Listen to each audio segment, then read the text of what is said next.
So, number one, every woman needs love. Now, this might be something that's real simple. You're like, I know that. But let me tell you, guys, listen, every woman that you ever will meet and enter into some kind of romantic relationship with, they are going to need love, and they need your love, your attention, your affection, because without it, it seems like you will have many, many challenges in the relationship. So love is so key. And I'm not just talking about just, the flaky love, like, oh, I'm so in love with you one day, love you, girl, but your actions don't speak it. I'm talking about love that is backed by actions. It's backed by time. It's backed by what you do. I'm talking about love that is for real, that's not conditional, that you love her no matter what kind of state that she's in, no matter what she's doing, if she's acting right, she's not acting right. You wake up every day and you choose to love your wife. Yeah. Like, she needs love the way that she needs love. Right. Not just the way you think that you need to love her. Exactly. And so, like, let me give you an example. If your wife despises your phone, it might be because you're on it all the time. Because it means less time with her. Exactly. And that's actually a really huge point that, Love McPherson, you should follow her. She's a relationship expert. Absolutely. And one of our good friends, she actually said this on her scope earlier today, and I'm paraphrasing. But basically, whatever you make priority is whatever you're going to grow. And so if you make your relationship priority, your relationship will grow. If you make your kids a priority and spending time with them, you'll grow your relationship with your kids. If you make your job a priority, then you'll go ahead and grow in your job. And if you have any kind of sense or work ethic whatsoever, then you'll probably be promoted. But let me tell you, if you choose not to make your relationship a priority and to love your wife, to give her time, to give her affection, my wife's name is Nikki, to be able to serve her and love her selflessly, then she won't feel loved and she won't feel like a priority. And because of that, it's going to be a challenge for her to do the next part of what she's about to say that we as guys need. And just to pause, I think someone's asking about Love McPherson. Oh, there it is right there. Her name is Love McPherson. That's the person right. who asked the name. And you can find her at love_McPherson. She's great though. Relationship coach, love expert. It's my turn? Go right ahead. Okay, so ladies, for you, a man needs, his number one need, just being male, needs respect. Respect is of utmost importance. When you feel like you're being unloving to him, or you feel like it might, like he doesn't feel loved, it's almost always it's respect. When you see your man upset and it has something to do with you, you can almost bet, you can generalize. Most men, they don't feel, I don't feel loved, I don't feel like you loving me.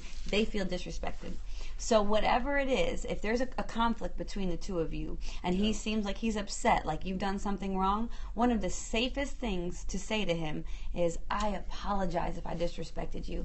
I never meant to disrespect you, and I want you to know that I do respect you. Is there anything I can do next time to show you respect if we're in the situation? Or is there anything I can do right now to show you, that I do respect you? Respect is huge. If you as a woman can think in terms of respect, which isn't as easy, because most women, not all, but most women, they think more in terms of love. That's why he says women need love. And we say women, ladies, men need respect. If you can think in terms of respect, then you'll kind of hit it on the nose really often. So that little script I gave you, keep that, hold it. I can even give it to you one more time. I apologize if you disrespected him. Not I apologize if you feel disrespected. Like, apologies for someone else's feelings is not any apology at all. So you could save that for somebody else. But apologize if you disrespected him. Then let him know that you do respect him, and then ask him for an opportunity to show respect. If a lot of times we're having the conflict and we're making up for it. Hopefully, in the future, after you start really getting used to this, you don't need to apologize much anymore for the disrespect. You can figure out how to respect him in the first place. And so that's the goal for ladies, is to show a man respect. And if you're really wondering how to do it, how can I show, what does that mean to me? I'm not into respect. It's not my thing. So you can ask him. And I think that brings up our next topic, that Pastor David wants to talk about it, which is communication. You come to him and you say, you know what? I want you to know, just out of the blue, it's fine, or maybe at dinner, I really respect you, and I've been trying to think of ways that I can show you how much I respect you more. Can you tell me? And I can almost guarantee you, unless he is not a talker at all, he will think of something, because a man probably walks around knowing what areas in your relationship he feels disrespected in. He's aware where he feels disrespected. And if you're ready to ask him and really ready to listen, then he's willing to tell you. One more tip is that when you ask, if there are any ways that you can really show him your respect for him, and he tells you, don't get defensive. The worst thing you can do is get defensive. Like, I thought I did that, but I do. Don't. Because you know what? He's already so happy you asked him the question. He's already giving you an answer. If you get defensive, one, he'll feel disrespected that you asked him a question and you didn't even respect his answer. And two, you're not going to help anything. If you don't get defensive and you just kind of take responsibility, even for something you think you already do well, he's going to think much more highly of you. The fact that you asked and you said, okay, I'll try to do better. Even if you think you're at like 99% on that thing, just go the extra 1%. For you mentally over here, quietly or silently, say, okay, I really think I do well at that, but I'll try to do better. And to him, you say, okay, I'm going to try to do better at that then. Thank you. And let me tell you guys, I'm talking to you women, let me tell you how attractive it is as a man to be respected by a woman.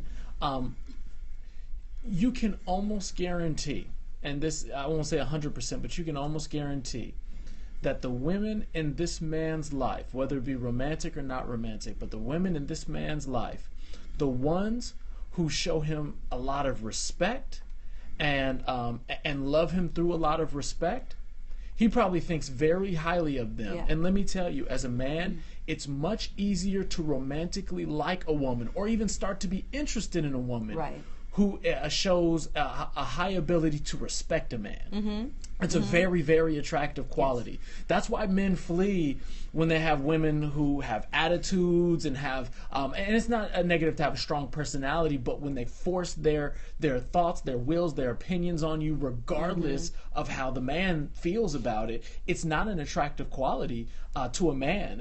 They might want a woman who's strong, but a woman who disrespects and tears him down in the midst of that strength, that's not something that's a quality that's attractive to a man. And so I believe, sometimes why, I know sometimes some men cheat and there's never an excuse for it, but sometimes there might be a reason for it.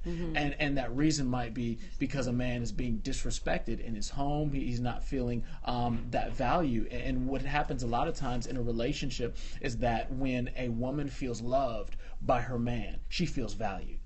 And when a man feels respected by his woman, he feels valued. But when both of those components are missing, both of them don't feel valued the way they would like to feel valued. So what happens is when another person comes and now gives them that value and affirms their value in the way that they weren't getting it before, their eyes all of a sudden become wide. Like, ooh. And they start, you got something that I'm not getting.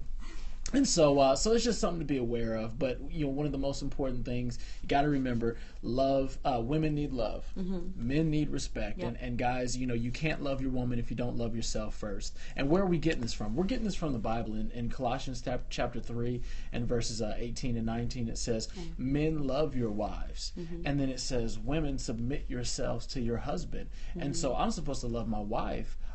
As and it says in the word, love your neighbor as you love yourself. And so I love my wife like I love myself. But if I don't love myself, I'm going to really struggle loving my wife.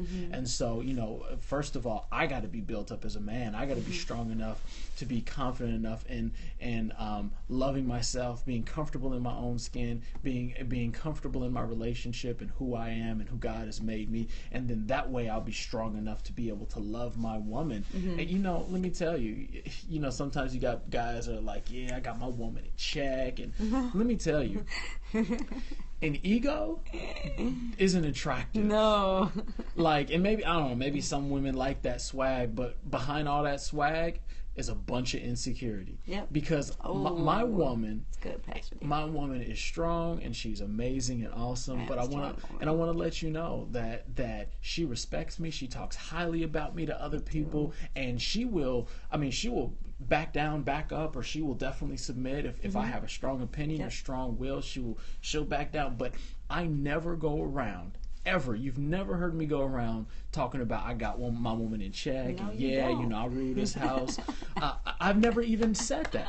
But I don't have to say it because I have nothing to prove to anyone else, because no one else is needed to validate my marriage. I don't need anybody else to validate my confidence in my marriage. And so I don't need to prove to anybody that I got my woman in check, because that's kid stuff. That's boy stuff. We're talking about grown man stuff. And so, when we're talking about grown man stuff, we're talking about loving your wife selflessly, right, babe? Yes, selflessly. Right. I like that point. And then the last point we're going to get to, communication. How do you say it in Spanish? Comunicación. Comunicación. That's a good guess. I'm pretty sure I'm right. Communication. What? Communication. Communication is so necessary. A lot of couples fight because the communication is bad. Some couples give up, they retreat, they divorce, they leave because the communication was all wrong. And it's amazing how good you can feel about the relationship when the communication is good. And it doesn't mean that both people have to be perfect, but it means that both people understand each other. And I really believe that the key to communication, and I wrote it down because I didn't want to forget it, and I said the key to communication, one of the biggest things to understand is understanding itself, and I'll break that down to what that means. One of the biggest killers of communication is when the desire to be understood is stronger than the desire to understand. Yeah. Did you get that? One of the biggest killers of communication in your marriage and in your relationship will be the desire to be understood more stronger or bigger than the desire to understand, which means that I walk into a situation to communicate with my wife. We're going to sit down and have a discussion, and my desire for her to want to understand me trumps my desire for me to want to understand her. Right. But the way that communication works best in a marriage is if I step in and I say, my desire to understand you is actually the highest priority of this discussion. And then if your priority is also to understand me, then both of our priorities are really to serve each other in that discussion. Service. And it works both ways. When it's only one sided, it doesn't feel like it works. But when both people enter into the conversation and the communication desiring to understand the other person, you'll find there's less heartaches, less struggles, you'll find there's less strife, less attitudes, because you're dedicated on hearing your wife. So you say, okay, now I hear you saying that you want to do this, you don't want to do that, you want to purchase this, but it's for this reason. Is that what I hear you saying? And she'll say, yeah, that's right. And let me tell you guys, if you can nail that, your woman will think you are the bomb. Yeah, communication is key, and understanding each other. A couple of things I want to say, especially to women. Good communication doesn't mean sharing all of your thoughts and feelings all the time. That's not good communication. It's actually not good communication. So when you have a man and you expect him to share all of his thoughts and feelings all the time, and you think that's what good communication is, you're going to be disappointed every time. It's going to be difficult, and you're going to think that things are bad, walking around thinking something's wrong with your relationship when you're just normal. It's normal.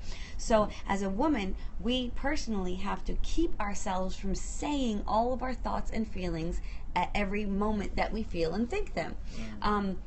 It is important, especially for those women who don't speak as much. Like I'm always down to talk unless I'm done talking. But for women who are good, more extroverts and ready to talk, this is easy for you. It's easy for you to share your thoughts and feelings. It's probably fun. You probably love being understood. For those of you who don't like to talk as much, you need to know you do need to speak up sometimes. That is good communication. You're not doing yourself, your relationship, or him any favors if you are upset about something, or you're walking around wishing this one thing could improve, and you're unhappy in the relationship, and you're not sharing it because you think that you're helping something. You're not helping anything. So it's balance. Communication is balance. You need to know when to speak and how much to say. You don't need to say everything, especially because as women we have more emotions than men, and so sometimes the emotion we have is not something that it needs to be voiced. Emotions aren't real. They aren't the real issue. You have to think about the real issue. Step back. Wait to talk about it. Right. Think about what really needs to be said to get the outcome that you're looking to get. So I guess what I'm saying is, talking all the time about everything is not good communication. Good communication is saying the right things at the right time and knowing when to speak. If you have a man who walks in the door and needs some time before to unwind before he starts communicating, don't address him with issues at that time. Be kind to him, feed him, give him a chance to go whatever it is, shower, give him a drink or watch whatever football game or whatever it is for some time. And when you know that he's open, there's a time when a man and a woman, but there's a time when a man is ready to talk. That's when you talk. I have found that it's best not to bring anything up to my husband when he's hungry, ever. That is the worst time. Even if it's something fantastic that I know he'll like, I don't always get the best reaction, so I just wait. Now I know to wait. Yeah, and that's actually a really good point because sometimes, with a man and a woman, part of the disappointment with a woman might be that when she communicates, she didn't get the reaction that she had already imagined getting or already thought about getting. I'm giving you this news and I assume that you're going to act in a positive way, and so sometimes that happens. So she's right, knowing kind of when to speak. I really believe that the best communications is always productive communication. And that's, my wife knows that when I feel like there's a conversation or something that is no longer being productive, then I'll say, I feel like it's time for me and us to end this conversation, step out of this conversation, because it's no longer going towards a productive place. And so we never want to find ourselves in an unproductive situation or communication, because I think that's where you get hurt feelings, you get words that are said that are spoken that are frustrated words, and a distaste for the next conversation, really, for communication in general. That communication sucked. I don't want to talk to you anymore today. I'm done. Right. And so it's easy to go down that path, and so you want to make sure that your communication is productive, and it's not always going to feel positive in the moment, but when it's productive, you'll be able to view it as positive at least at some point. If it's not in that part, then maybe at some point in the near future. And so just know that those three things are important. Women need love, men need respect, and both need good communication. I think it's good. And you know what? I actually have a book recommendation for you. Let me turn around in my bag here. This is actually one of the books that my wife has recommended. It's called Love and Respect. And so check it out. You can go find it. If you go to the link on my bio, you can go to the Amazon store and you'll find it right there. So check it out. It's a great book. It talks about love and respect, and it talks about these things. Actually, Dr. Emerson, he used to be a senior pastor for many years, but he's counseled many people. And so, we get a chance to look at many couples, counsel with different couples. We assist in the Marriage Institute that we have here in the ministry. We get a chance to do premarital counseling. And so these are some of the things that we tell them that they can work on. Guys, your woman needs love. Women, guys need respect. And then you all both need to make sure that you communicate to each other effectively, productively, and seek to understand, not just to be understood. Yes. If you both seek to understand, everybody will feel understood, and you won't have to force it out of them, or you won't have to feel like this is one-sided. So we're here to encourage you to have great relationships. Yes. So if you're not following my wife already, she's awesome. She's beautiful. She's wonderful. She's never periscoped. And she doesn't, sometimes I can drag her into my Someday periscope. I will. So go ahead and follow me, and at some point, there you go. So you'll probably see notifications. So you'll see her handle right there in the caption, in the title of this. But make sure you follow her. She's great. Thank you so much for all the hearts, and also follow myself so you don't miss any of the scopes that we do to help you become better and help you have a successful journey and have a successful life, according to what God's plan is for you. And so I want to encourage you guys, have a great weekend. Thank you so much. I do have a beautiful wife. Thank you. I appreciate it. And she's a great, fantastic cook. Thank God that I knew he was going to say that. Thank God That's that so I like weird. to work out, because let me tell you, a brother might get a thick waistline. I was just telling somebody, I don't know how I'm going to top what I made last night because it was so tasty. Man, she was. That's very nice of you. Thank you. You're welcome. And so, but hey, that's what you got to do. You got to compliment your woman when she does something good. I've learned you can't be like, say to yourself like, "Oh yeah, that was pretty good." You gotta tell her. You have to tell her, especially if she's a words of affirmation. Absolutely, lady. you gotta be like, "Man, you know what you cooked last night? That was the bomb." Oh, you gotta cook it again and again and again. I mean, that's so good. I would eat it her with to my cook toes. better the next time. I've been thinking like, what am I gonna make that's better than that? Oh, so I'm encouraged to make better. Communication. Better. There you go.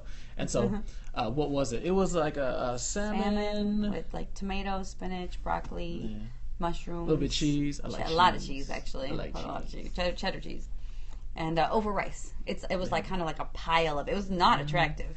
Most of what I make doesn't look like it's going to be tasty. But that don't matter. We don't even care about that around here. It's like delicious slop. All we care about is the end product. Does it taste good? That's what I care about. So thank you guys so much for logging on. Thank you for all the hearts. Please make sure to share this with somebody else to encourage them in their same, you're funny, in their relationship or in their marriage, or maybe if you're going to be getting into a relationship or marriage, and so it'll encourage them.